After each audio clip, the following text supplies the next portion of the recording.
Ladies and gentlemen, boys and girls, our brave band of animals, Plucky, Dash, Scarlet, Bolt, Perry, Woody, and Jester have been through a lot. They have survived they have survived the towns. They have climbed over snowy mountains and back down. They have crossed icy lakes. They have ridden they have taken a ride in the train. They've been through drunken antics. And now it looks like the journey's end is a few days away in Chapter 16 of The Animals of Farthing Wood, The Journey of a Lifetime, Sibling Hatred. So, let's read. Okay. So maybe not just a few days until journey's end. It was a few days before the brave travelers made it through the city suburbs. Crossing the suburbs was easy, though. Both day and night it was quiet, much quieter than the city center, which was much relief to the animals' hearing. They still only traveled at night, crossing empty roads, passing by house after house, garden after garden. Eventually, it was over. They made it back to open country, and out of the hellish nightmare of the perilous urban labyrinth, back to their own domain, instead of that of man's. After a brief celebration that they had crossed the city unscathed, the group went searching for food and shelter. Plucky and Scarlet in particular were reveling in the ability to go hunting properly again, instead of scavenging off the humans. After another long day's travel, the group found themselves in sparse, open woodland. Patches of oak and beech stood strong, now regaining their leaves for the coming of spring. Around the trees were several meadows and clearings. Apologies if you can hear a bit of noise in the background. I was just closing some windows. I'm recording this in my bedroom. The group had their best bit of luck for a while. An abandoned fox earth, long since unused, hidden in a hollow of assorted trees. When darkness began to fall, the group split up to quench their hunger. Perry flew off far and wide on his own. Woody and Jester made straight for the trees.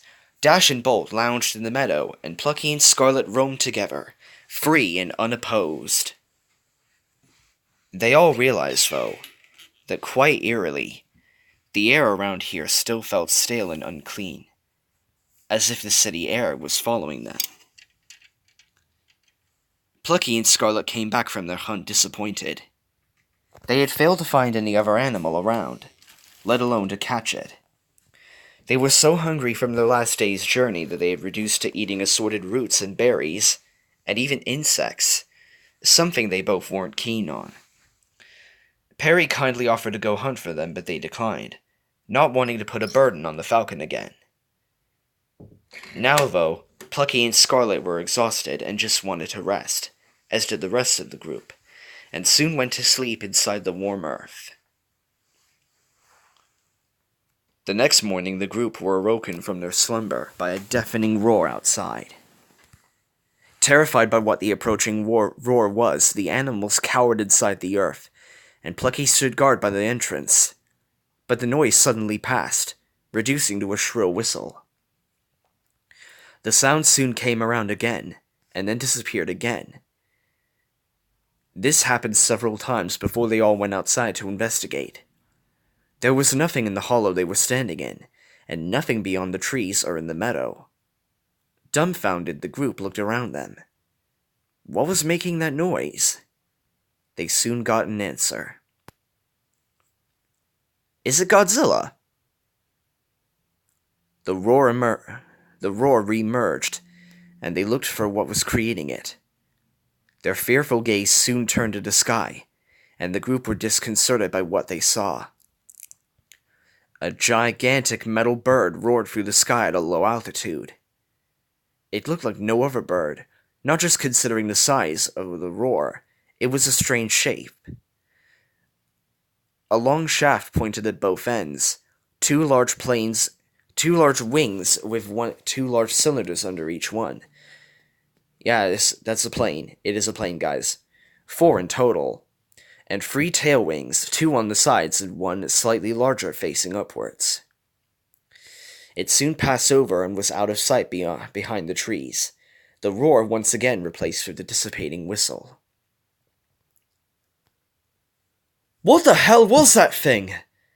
Plucky exclaimed warily. His stance was still tense, staying close to the ground, as was all the others, except for Bolt, who had seen this kind of contraption before.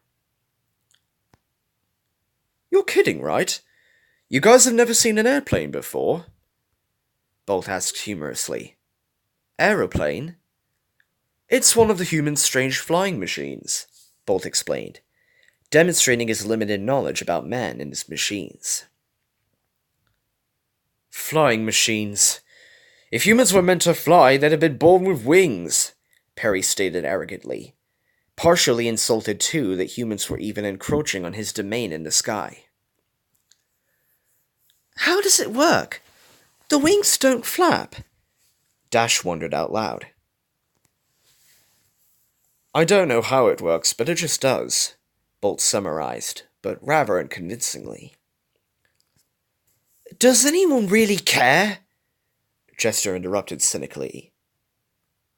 "Nevertheless, they make one hell of a roar," Plucky stated. "That's the engines making the noise," Bolt continued. "Probably why there's not much other wildlife around here. That noise is just too distressing." Scarlet now spoke, overcome by her initial fear. "I'll second that. I think I can still hear it," Woody added on. "So can I," Plucky said, his ears pricked up for the slight sound. The roar returned, bellowing across the landscape. Looking to the sky again for the metal beast, they all saw it, though flying in the opposite direction. This one was different. It only had 1 engine on each wing, was notably smaller, and also brandished a different color scheme. "Obviously, there's more than one around," Scarlet proclaimed. "They must be landing somewhere nearby," Bolt suggested. "Clearly we haven't made it so far away from human civilization than we thought," Plucky stated, a hint of glum in his voice. "Could we possibly go somewhere at least a little quieter?" Perry voiced with annoyance as another plane passed over. They all agreed with Perry's request and departed away from the boundaries of the nearby airport, all while the assorted sizes of landing or taking off planes soared through the sky. "I knew it was an airport! Planes come from airports!" Determined to get away from the repeating deafening roar, the group soon reached the quieter part of the open woodland. However, it was harder to escape the noise of the airplanes than they thought. Even though they were now a good distance away, the flying machines still made quite a racket when they lifted into the sky. At least it was a good day. The sun was higher in the sky, now that winter was becoming spring. It was also becoming warmer, which was notable by the group, considering the last 3 months they had spent most of their time braving the cold elements. Now, though, they rejoiced in the blissful early spring sunshine, now free to go as they pleased, and continued their journey to White Deer Park, now closer than ever before. Later in the day, Plucky soon paused when his stomach growled at him violently, and he decided to voice his hunger to his mate, sure that she too was feeling the same way. "I don't know about you, Scarlet, but I'm starving." "Me too. We didn't eat last night, remember?" "Well, not much at least, anyway," Scarlet replied. "I can't think going hunting now could hurt, could it?" Plucky proposed, driven by his hunger. Normally foxes wouldn't hunt during the daylight. "Nah, with that racket nothing will hear us coming. That is, if we can find anything," Scarlet answered, referring to the constant air traffic. After telling the rest of the group their intentions to go hunting, Plucky and Scarlet departed, but decided this time separately, so they had double the chance of being successful. The rest of the group decided to use this chance to satisfy their own hunger too. But safer from other predators in the daylight, they all went further afield. Scarlet galloped alone through the woodland. She sniffed the air attentively, trying to pick up the scent of anything she'd consider edible. However, nothing drew her interest, and she went onwards. Her swift, lithe vulpine form leapt through the wood, scarcely making a sound. Despite the craving hunger that drove her, she was ultimately joyful that she could just go running again, let alone hunting. She then got a whiff of a scent. Scarlet paused for a moment, sniffing the air attentively again. It was a familiar scent, but was one she had not sensed for a very long time. She stopped still when she realized whose it was. She and Plucky weren't the only foxes roaming this woodland, and Scarlet was no longer alone. Well. It's been too long, little sister, a male voice called out, almost menacingly. It was Prowler, Scarlet's older brother. He boasted the similar fur color to Scarlet, though there was a blacker tinge on him and the brown head stripe went long down his back. His muscular, stout figure stood firm atop a fallen log as he looked down at his younger sister, a snide smile on his face. Scarlet hunched to the floor, startled by his sudden appearance. She knew now if Prowler was here, so would be the gray foxes that hunted her. Prowler, what are you doing here? She asked warily.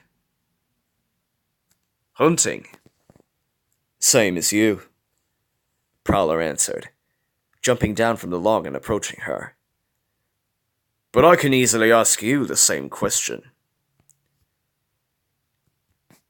You've already answered it yourself, Scarlet replied coldly, avoiding letting him know about her traveling companions. That's all I'm doing. Hunting. So, how has the world been treating you? Jinx? Prowler asked, snidely calling Scarlet by her old nickname. Don't call me that! Scarlet retorted, infuriated by its use. My name is Scarlet! Someone finally found their self-respect, I see, Prowler said mockingly before asking. So, who's the fox? Scarlet? I don't know what you're talking about, Scarlet snapped. Don't try to deny it, Prowler huffed. He sniffed lightly and appeared to cringe. I can smell 'em all over you. Scarlet paused for a moment, as she composed what she would say next. Then you understand that I'm not alone, Scarlet threatened, knowing that she couldn't hide Plucky's existence from him now. And I'm sure you know that nor am I. And it's a shame you brought your new mate into such a situation, for he will now most likely share your fate. Prowler threatened also. His threat had much more weight to it. You'll leave him alone! He's done nothing to you! Scarlet exclaimed aggressively. Prowler just released a throaty chuckle before speaking again. That's not really my decision, though, is it? But I'm sure Caesar and Tyron will be particularly pleased to see you Ever since you ran from your engagement, they've been very determined to catch you. They failed before, and they shall again today, Scarlet said clearly and boldly. I don't think you understand. You're not leaving, Prowler growled, slowly moving closer to her. Scarlet's brother Prowler has arrived, and it looks like Caesar and Tyron are behind him, along with some other grey foxes, so unless Plucky can pull off a daring rescue, Scarlet's pretty much screwed. And I don't think you understand. I'm not afraid of you anymore. You don't control me anymore. Then why are you trembling? I'm not! The vixen retorted, though she was trembling, but not solely from this encounter. There was another reason for her trembling, but she continued defiantly. If you want to take me to them, you'll have to drag me there! Well, that was already the general idea. Prowler growled again, and began to advance on Scarlet slowly. Come on, Scarlet! Fight him off! You can do it! Scarlet posed herself, ready to fight off her brother. She crouched to the ground and arched her back, her tail thrashing agitatedly side to side, and her ears pressed against her skull, snarling defensively. She didn't fancy her chances, though. Prowler was much stronger and a much more experienced fighter than her, but she couldn't run. It would put her friends in danger. Unfortunately, one already had when she came dashing through the shrubs, unaware of the situation. No! Dash, get out of there! Hey, Scarlet, have you... Dash posed to ask a question, but stopped dead still when she saw the unfamiliar red fox she was facing. Dash, stop! Scarlet screamed at her. So you have become so good at hunting, your prey comes willingly to you. Ha! Prowler trolled acerically. Leave her alone! She's my friend! Scarlet replied angrily. What? Prowler interrupted, humorously surprised. You make friends with your prey. To what end? No, Dash is not my prey, Scarlet stated defensively. I've never heard such nonsense, Prowler stated harshly. I don't have to explain myself to you. Still, I haven't tasted hair for a very long time, Prowler muttered menacingly, craving into his hunger, turning his gaze to the petrified hair, licking his lips. As I recall, it was the perfect sustenance after the lengthy chase they like to give. Dash, stay behind me, Scarlet said to her protectively. Let's see how long you can last, Prowler summarized, preparing to pounce. Scarlet noticed his stance and turned to face the hare before bellowing loudly. Dash, run! Once again she had to run for her life. Dash swiftly leapt away as Prowler launched himself to hunt her, forcefully pushing Scarlet out his way as he did. He knew she would try to stop him, so dispatched her quickly. Scarlet fell to the floor hard, and her brother was out of sight before she returned to her feet and rushed to pursue him. Unknown to each of them, though, a certain falcon flying high in the sky had seen it all. Go, Perry! Go get the others! You're always to the rescue, Perry the falcon! Well done! Dash ran as fast as her legs would take her, weaving through the wood, consistently changing her direction so as to throw off the fox that pursued her. She even strategically went through the densest of the shrubs and ferns, so as to disorientate her hunter, hopeful so it would distract enough so she could escape. It didn't work. Prowler was still on her tail, gaining fast. Dash then decided to resort to her sheer speed to escape, and scurried through the rest of the wood to reach the meadow, where she began her full-force sprint. The hare was going so fast she crossed the meadow so quickly that the opposite wood approached so soon she had barely any time to slow down and tripped over, now losing her lead. She went to get back on her feet after rolling several meters, but before she could, Prowler had pounced, and she prepared for the end. "No, Dash!" But as he was mid-air, he was swept aside by another red fox that had leapt at him. It was Plucky, coming to Dash's aid again. Both foxes rolled over on the floor, and Plucky, the attacker, quickly composed himself and got back to his feet and snarled at Prowler maliciously. "Plucky, you awesome son of a gun!" Prowler, left in a bit of a daze, soon got back to his feet and faced his assailant. "So it's you, the Plucky fox. You must be Scarlet's mate," Prowler snarled, slowly advancing on him. "Come any closer and I'll kill you!" Plucky threatened, standing resolute, posed to fight. "I'd like to see you try!" Prowler growled loudly as he leapt at Plucky. A brawl commenced between them. Dash had taken cover behind the bushes and watched nervously. Plucky and Prowler snarled, spat, and lashed at each other violently, teeth bared and claws out. They were fairly evenly matched. At one point, Prowler caught the scar across Plucky's left eye, from his shotgun wound, forcing it to open and bleed again. "Oh, shit!" As Plucky staggered back, Prowler went for his shoulder and bit hard, and Plucky fell to the ground. Plucky, fueled with rage, lashed out at Prowler and caught his claws across his neck, drawing blood.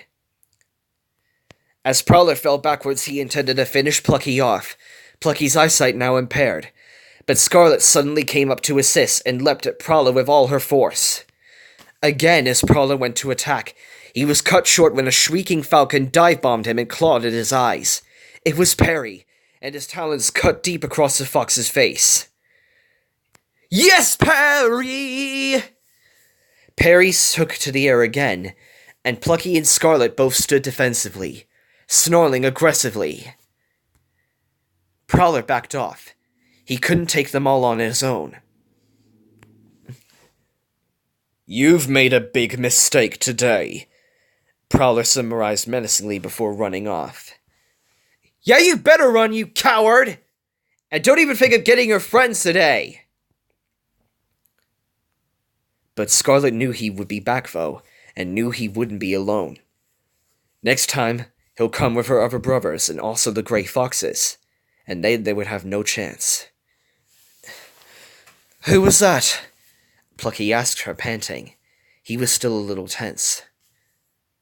"That was Prowler," Scarlet answered, walking over and licking Plucky's wounds. "Your brother? Then that means Caesar and his troop will be around too," Scarlet summarized worriedly. "Plucky, they only want me." "No, you're not sacrificing yourself," Plucky asserted. Scarlet listened to him intently. At this moment she wanted nothing more than to escape death, so it didn't take her much convincing. "Then we can't stay here," she stated, Plucky completely agreeing with her. At that moment Dash escaped from the bushes, emerged. She was still shaking with fright. "You all right?" Scarlet asked her warmly. "Yeah," Dash replied half-heartedly. "Thanks to both of you. Again." She then started the question to Plucky. "How did you know?" "Perry saw everything from the sky and came straight to me. I sent him to gather the others too, then come and help when he could." "I'm so glad he did," Scarlet said worriedly. "Oh, Plucky, your eye." "It's okay. I can still see straight," Plucky reassured her. It was a white lie. He could see straight, but with difficulty. Just then, Perry swooped down again and landed on the ground, and Bolt, Woody, and Jester soon emerged from the edges of the meadow. Bolt, without hesitation, ran over to Dash. "Dash! Are you okay?" he called worriedly as he approached her. Dash didn't answer until she felt safer in Bolt's embrace. "I'm okay. I'm just a bit shaken up." "From now on, we don't separate, okay?" Bolt forced, but only from compassion, and Dash tenderly agreed. "What was that all about?" Plucky questioned the two foxes. "Scarlet." Plucky grabbed her attention and continued warily. "We have to tell them too." Scarlet nodded reluctantly. They were all part of it now, and she told them all the quick version of her troubled past, and why she was being hunted, and why they too were all in danger now. As she explained, she couldn't help lose some tears as Plucky comforted her. She felt so guilty about it all, and she voiced it in despair. "I'm so sorry. All of this is my fault. And now it's put all of you in danger too."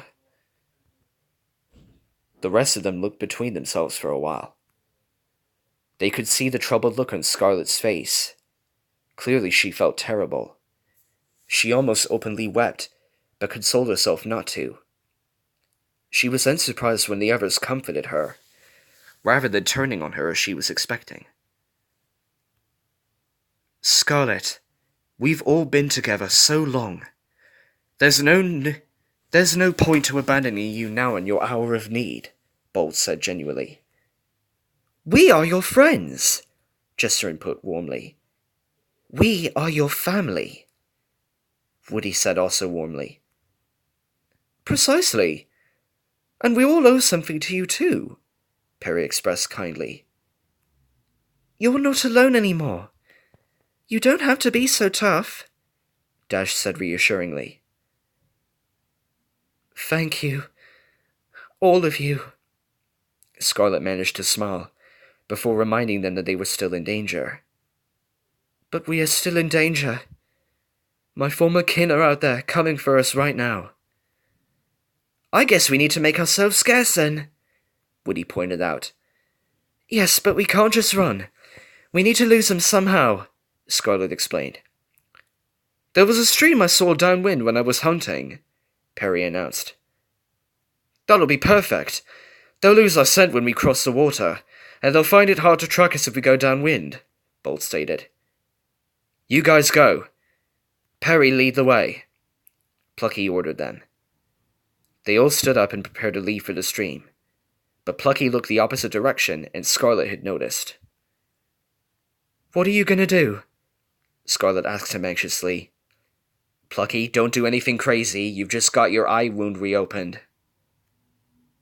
"I'll draw them off." "Plucky, no!" Scarlet exclaimed, rushing to stand in his way. "You said it yourself, Scarlet. We need to lose them, not just run from them. You need a diversion." "Plucky, if they catch you, they'll kill you," the vixen pleaded with her mate. "Then I won't let them catch me," Plucky stated boldly with a sideways smirk. Scarlet stayed quiet for a second, and then gulped before speaking again. "Plucky, there's something I have to tell you." "Scarlet." Plucky stopped her by nuzzling her affectionately. "Whatever happens, we will see each other again. I'll find you. Trust me," he said reassuringly. "I love you," Scarlet said, muffled as she buried her face into his shoulder. "I love you too," Plucky replied lovingly, and then almost had to push her away. "Now go, and take care of the others." "Just please be safe," Scarlet sobbed. "You know me. I will," Plucky comforted her. "I do. That's why I'm worrying." "Then stop worrying." He comforted her again. "Now go!" Scarlet unwillingly turned to leave, and the rest of the group departed, Perry guiding them to the stream he had found, and Scarlet taking the lead. Plucky watched them disappear through the wood, and now stood alone, awaiting to put his half-thought-out plan into action. He sat calmly and still, sniffing the air attentively and listening carefully, thinking what he could do. Then he saw in the distance another one of those giant metal birds called an aeroplane, taking off from the ground. And then he had an idea. He had two options, fight or flight. He had already fought. Now it was time to fly. Plucky, the bold red fox. If he dies here, he will have at least fought to protect his friends and his loved one.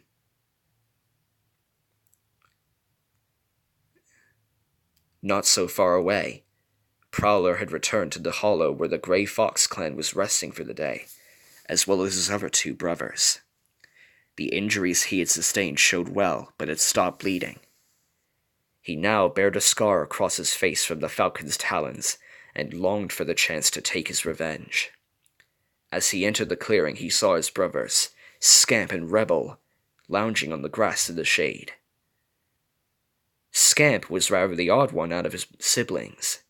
His fur was more orange than red, and he had a black-tipped tail and paws, but still boasted the brown-head stripe as his siblings. Rebel was very similar to Scarlet in appearance, but of course looked more masculine, and only his paws were black. Scamp noticed Prowler's appearance and greeted him, though rather mockingly. "What happened to you?" Scamp asked humorously, while Rebel stayed quiet. Unlike Scamp, he took no pleasure in purposely annoying Prowler, especially in the mood he was clearly in. "Shut up, Scamp," Prowler scowled. "Where's Caesar? Got some news I want to hear." "Where do you think he is? Sunbathing like he does on a day like this," Scamp summarized mockingly. "Why?" "Had a run-in with our beloved sister," Prowler said sarcastically, and walked off to the center of the clearing. Scamp was almost unperturbed by this remark, but Rebel's ears perked up when he heard this. He was the only one who really cared for Scarlet. It was a pleasure to hear that she was alive and well, and hopefully she would escape this time too. Prowler sauntered over to the center of the clearing where Caesar was lying in the sun in a slumber. The old Grey Fox lay quiet in the sun, head placed on his paws and eyes closed, enjoying the first few days of spring. His sunlight was then abruptly blocked by an approaching red fox, who stood decisively before him. "You're blocking my sun, cub," Caesar scorned, with his eyes closed. "I have some news you'd like to hear," Prowler announced. "Unless it's something important, you can leave." "It is important. It's Scarlet," Prowler explained. Caesar then lifted his head off his paws to listen intently, as Prowler continued. "She's here in this woodland. And she's brought her mate, too." "Mate?" "Yes. And you'll never guess who it is," Prowler said, almost smugly. "That plucky black-eared red fox. The one who stared you down." Caesar stayed quiet.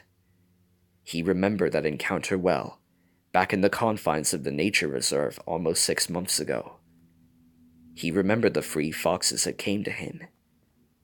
2 red, 1 blue, but only one he knew the name of, the black-eared red fox. Plucky. Caesar chuckled quietly when he memorized the confrontation in his head. Not that he showed it to his kin. Personally, he suffered a humiliation that day. No one dared to oppose him. But this fox did. He then stood up. His overpowering figure stood tall, and his head rose over Prowler's. He then spoke clear with authority and malice in his voice. Well then, I guess we're going hunting. Gather the troop. Oh my god, it's kicking off now, guys! It's kicking off! Thank you very so much for watching. We'll tune into the next chapter, Fight or Flight. Let's see if Plucky... I really hope that Plucky survives this, because if he does, it's going to be so freaking sad. The entire story's going to go on without him. He better not die here. Oh my god, Caesar, and there's Prowler, and then Tyrant, and Scamp, and then Rebel, and then whatever, Grey Foxes, and Red, whatever. Oh my god. I'm sorry, guys. I'm ending this right now. I hope you enjoyed this video. Bye. See you next time. This is going to be freaking... I don't even know right now. Bye-bye.